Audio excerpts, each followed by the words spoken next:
Hey guys, welcome back to Let's Play Final Fight. This is part 2, and we're making our way through the west side here, and I mentioned before that we were just done beating up the Andore family. We beat up the uncle, I think father and grandfather Andores, so now we're continuing on here, and we're making our way to the true boss of this area, who is a cop who has gone a wicked route. He's betrayed his morals, his moralities, and he's sided with the bad guys of this game. We'll see him in a while, but here we have to beat up a couple of thugs before we go over there. Kind of weird how all the cars in this vicinity are green. Brings new meaning to the phrase "going green." So sorry about that. That was lame. So anyway, here we are introduced to Eddie E. Eddie E is a police officer who has gone the route of joining up with the Mad Gear Gang. He's a corrupt police officer. Kind of shows how corrupt the city of Metro City is. The city of Metro City. That's a lot of cities. But anyway, as you guys can see there, when at the beginning of this fight there, he's chewing a bubblegum. And when you pick up that bubblegum, you actually get a lot of points. So it's good if you want to get some more lives and things like that. But really, he's kind of a pushover, as you guys saw there. The only thing that you have to worry about is the fact that you constantly have thugs coming in from the sides, and the fact that he has a gun. But really, it's kind of like a pistol, so you don't have to contend with like a bunch of ammo and stuff like that. So anyway, now we move on towards the industrial area. That is the name of this area. And interestingly enough, Stage 4, the industrial area, this is where we're at, and the boss of this area, which we'll see later on, was actually completely cut out of the Super NES version of Final Fight. So a lot of people, you know, this was one of the big reasons. Besides the fact that you couldn't also play as Guy, it was limited to two playable characters. And not even multiplayer, which really sucked back in the day. I mean, that's the entire kind of attraction to a beat-em-up game in the first place, is that you can play with your buddies. But this, you know, an entire level taken out was also the reason why the Super NES version is considered to be one of the most butchered ports in all of gaming. I mean, we didn't even have this level. I can sort of see why they took it out. There's a lot of stuff going on. This is, in my opinion, this is one of the more visually impressive looking stages in the entire game. And it's not exactly my favorite level, to say the least, mainly because of the fact of the fire that comes out of the ground, as we saw a little earlier. It can be annoying just because I swear to God, there's no way not to get hit by that fire. I've never been able to not get hit by that fire, because you're constantly having to worry about you know, being able to beat the people, you know, beating the enemies up at the same time, while, you know, having to watch out where you're moving and stuff like that. So it's from a gameplay standpoint, I don't particularly like this level, at least this portion of it, all that much. It's the second portion where it really gets to be pretty awesome, in my opinion, as we'll see soon enough. But here, of course, we're just contending with a lot of random people. There's Hollywood again throwing the Molotov cocktails, and like I said before, one hit knocks them out. So if you're able to take out those red Hollywoods who carry the Molotov cocktails, you can just hit them once and then they'll be dead, and then you don't have to worry about the Molotov cocktails. Come here, Sir Simons. And now we're going on to the part that I actually really like. Visually it looks pretty awesome, especially for back in the day.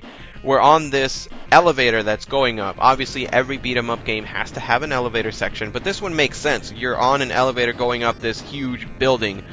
And interesting fact here, this I'm just going to spoil it right now, but we're going to be facing off against Rolento. I mean, we're already seeing him there climbing the side of the building there on the ladder. But yes, we are facing Rolento. Some of you, actually a lot of you, may recognize him from his appearances in the Street Fighter Alpha series. He's also in Street Fighter Cross Tekken, and he was in Capcom vs. SNK, I believe, 2, I think. I don't remember seeing him in the first one, but he is in Capcom vs. SNK 2. And in Street Fighter Alpha 2, this level was actually remade in the Street Fighter Alpha style, so it looks really good in that game. And personally, I really like this sort of motif where you're outside, you're climbing, you're going up this, you know, the outside of a building. It looks really impressive in my opinion. To this day, it looks really good. Another game that did this was not Final Fight, Fatal Fury 3, I guess, with I think it was with Hanfu's stage. It had a similar motif where you're the entire stage is kind of moving while you're fighting and things like that. I always find this sort of, you know, stage motif to be really awesome looking. So anyway, we're facing off against Rolento, and fun fact, another fun fact. I know I love my fun facts. Because of the fact that his stage was taken out in the Super NES version of Final Fight, he was completely absent in that game. To make up for it, he was put back into Final Fight 2, the sequel to this game. In that game, he was renamed Relent for some reason. He didn't, you know, took out the O in his name, but he's the only character. He's the only boss character in that game to actually return. Mainly, it was Capcom's way of saying sorry to all the Final Fight fans who kind of got gypped from the original version of Final Fight for the Super NES because it was such a butchered port. But anyway, Rolento here is rather annoying. He likes to throw a bunch of grenades. He likes to dash all around, so you never really know where to attack. But of course, persistence, and you will hit him. And then eventually, he kind of just says, "Screw it, I hate my life," and he blows himself up. Good times, good times. And now we are introduced to the second bonus level of this game. This one is rather strange. You have a bunch of panels here, and the object here is that you have to hit them dead center. If you hit them anything other than dead center, they won't break, they'll just spin. So obviously you won't get any bonus points, and it'll detract from your time, which obviously you do have a time limit in these bonus levels. Really, it's not that hard. It's honestly not that fun either, unless you're playing with a friend like I am doing here, and you can sort of make it a competition. And now we're moving on to stage 5. This is the Bay Area, and this is also one of those areas that I remember a lot of, mainly because of the visuals. I like the fact that there's we're fighting in sort of this park. I don't know what you call this, right next to the water with the cityscape in the back. There's the moon, and an interesting thing about this level is that as you progress through the level, you get to see a gradual, I guess, a gradual shift from nighttime to daytime, which is really cool looking. It doesn't look that visually impressive, honestly, but the fact that you can make that sort of transition in a game like this is pretty neat. It's it's pretty cool looking in my opinion. And then we have a dog in the background. I have no idea what that dog does. I'm pretty sure that it does have a purpose. I think I even want to say, like in one of the comic books based off of Final Fight, that dog in the background does have a purpose, but I have no idea why there's a random dog cheering you on while you're beating up random thugs here right next to the water. But he's our friend, so, and he's rather cute. As you guys can see there, I'm over there just chilling out, just wondering what the heck this dog is about. And of course, I'll take time out of my day to kind of slam this Wong Hu, this fat guy here, in front of my doggy friend, so he knows what's up.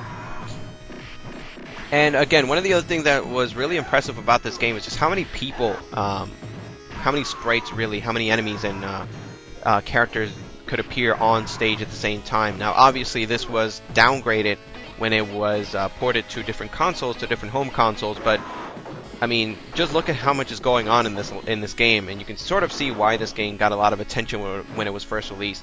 I mean, even nowadays, this continues to look very impressive to see just how many enemies can be on stage, on screen rather, at the same time. And I think this stage in particular does a really good job at showing just how much crap can go on at the same time, and without a single hiccup of slowdown or anything like that. It looks very impressive.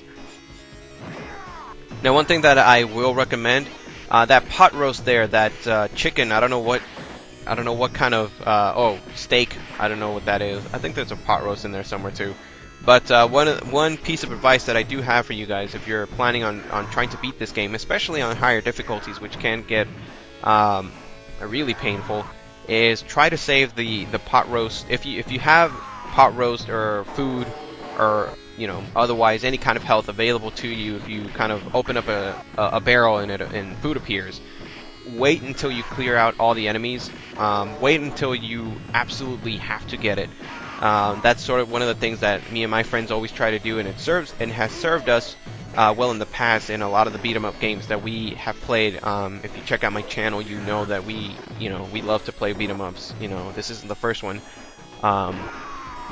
Played Captain Commando, Streets of Rage, Dynamite Cop, and now Final Fight. So one of the things that we like to do is we like to clear out all the area. If there's food available for us, we clear out as many enemies as we can. If we absolutely get almost down to where we're about to die, then we'll go get the chicken, the pot roast, whatever you want to call it. Or if we are able to clear out everything, all the enemies on screen, then we'll get it. Whoever has the lowest health will usually get it.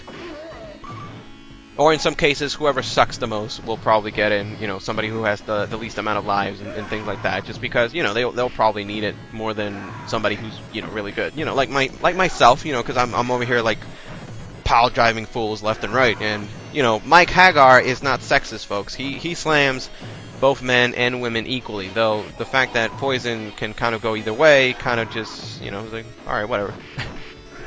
And yes, Poison is. You know what? I don't even know what to say about Poison. I have no idea what Capcom stands is at this time. They kind of shift.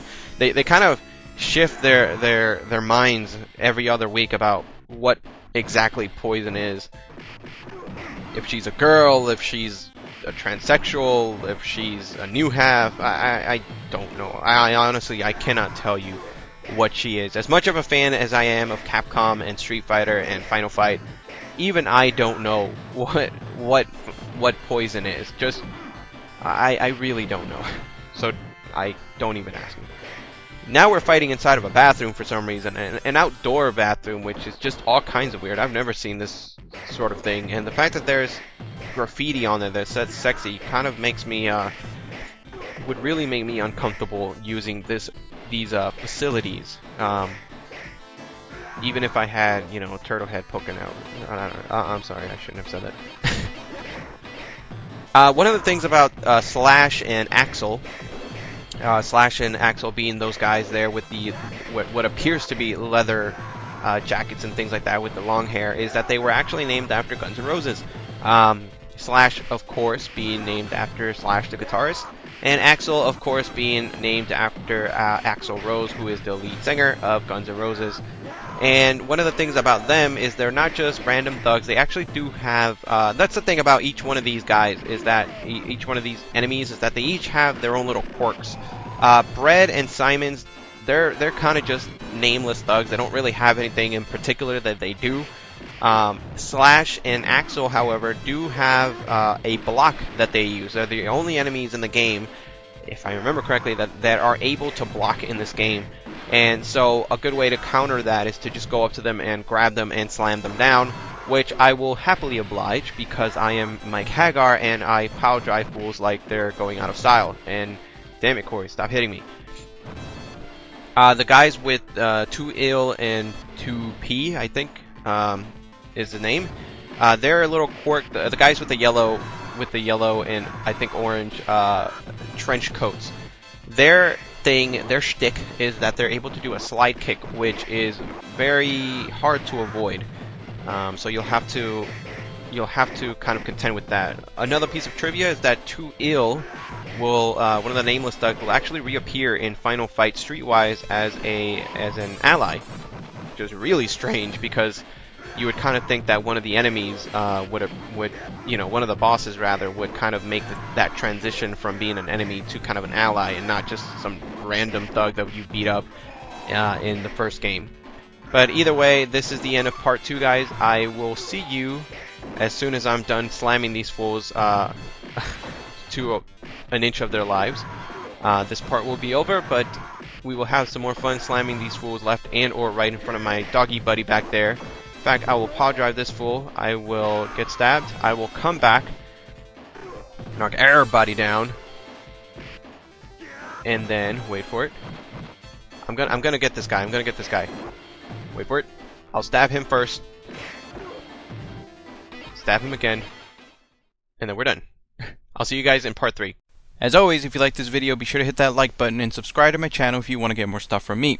In the meantime, if you like my videos, be sure to find me on Twitter, Tumblr, Raptr, and Screwattack.com to see the other gaming-related content that I upload. Info is in the description. Who knows? Maybe you'll like my stuff. Maybe. Maybe.